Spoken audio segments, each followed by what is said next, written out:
Sports med students, how y'all doing? Hope you guys all had a great weekend. Hope you guys looking forward to a good week this week. We're probably gonna finish up the upper body muscles here probably today. All right, so let's just hop into it. And if you guys have any feedback about how this stuff goes, let me know. Okay. This next muscle group we're gonna learn about is called the shoulder cap. And there's only one muscle in this group, but it's a big muscle that does a few different things, okay? So I have a lateral view and then a posterior view. So this is your deltoid. Okay, so functions. So we could see its functions better if we break it up to an anterior, mid, and then a posterior section. So the anterior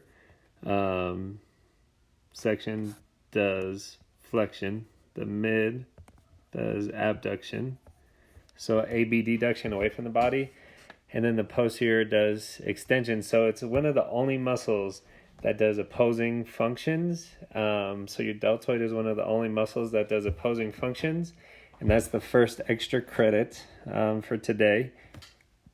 There's your deltoid. Next, we're going to learn a group of muscles that are called your bicipital groove.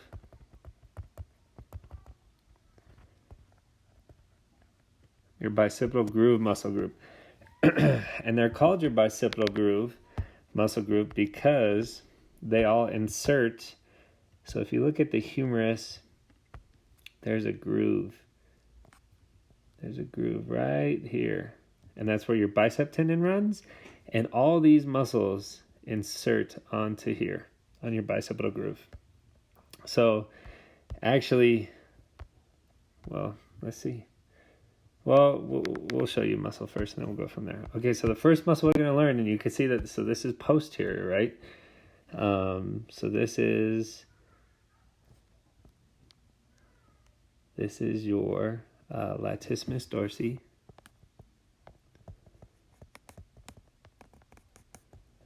Which literally translates to broad muscle on the back in Latin. All right, so it's posterior, and then, so let me show you on here. So it's posterior, and then it wraps around through the armpit and attaches onto, so here it is, okay? So it goes through the armpit. Let me hide. I don't want to hide that. So we're going to hide this.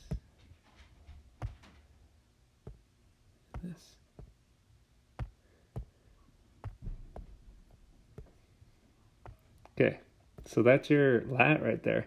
So see, it goes posterior, it goes through the armpit, and then inserts onto the bicipital groove. Okay. So, functions. Number one, it does extension. Number two, it does adduction. And number three, it does internal rotation. So it does all three of these at the shoulder. So these bicipital grooves, you'll find they have similar functions. Next, this muscle right here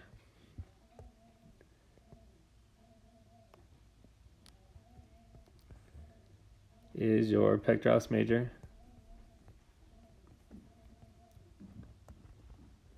And it has the same functions as your lat, but instead of extending, it does flexion because it's anterior. So flexion, adduction, and internal rotation. Okay, so that's your pectoralis major. And then you have the one down here, your teres major, which does the same thing as the lat. Same thing, so it does extension, adduction, and internal rotation. Okay, so those are your bicipital groove muscles. We only have two groups of muscles left. The first group of muscles is your brachial muscle group, which means that they're on the region of your brachium. So you have here your, this is posterior, so this is your triceps brachii, which does extension at the elbow and the shoulder. And then on the anterior aspect, you have your biceps brachii. So biceps means two heads, and brachii, it's on the brachium.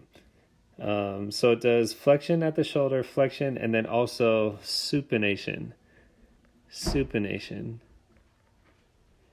at the elbow.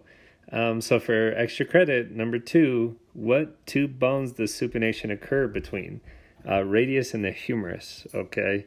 Throw back to one of the range of motion questions everybody got wrong. So supination is extra credit between the radius and the humerus.